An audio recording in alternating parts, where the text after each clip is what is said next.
kọ́lọ́mọ kìlọ̀ fọ́mọ rẹ̀ o òní àrò kọ́lọ́mọ kìlọ̀ fọ́mọ rẹ̀ o òní àrò. Portable tún ti gba ọ̀nà ara mi yọ sí VDM. Ìjà yìí ó mọ̀ tí ń lọ ibi ká tún máa wọlé ilé aláwo síra ẹni. Ayé ò mà ní wọlé aláwo nítorí wa. Ẹ bá wa tẹ subscribe button yín sórí YouTube channel yìí tó bá jẹ́ ìgbà àkọ́kọ́ yín rèé.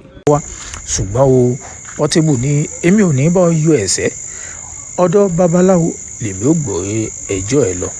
Kété tí VDM tó rìlíìsì orin tí ó fi bú Portable tó pè ní olè. Portable náà wá ní kò sí wàhálà, ó náà ti wọlé aláwo lọ. Ó fi ọ̀kan kejì, ó fi èkejì kẹta.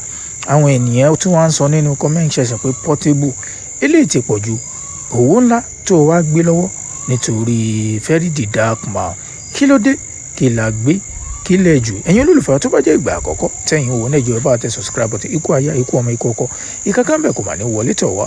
Ẹ jọ̀wọ́ ẹ bá tẹ subscribe button. Wọn ò ní wọlé aláwo nítorí àwọn ọmọ wa, wọn ò ní wọlé aláwo nítorí àwa náà. Ẹ gbọ́ kí ni èrò tiyín lórí tí Portable tó tún lọ gbé owó ńlá tó fẹ́ máa fi Very the Dark Man tó ní òun ti pa ọ̀tá àwọn.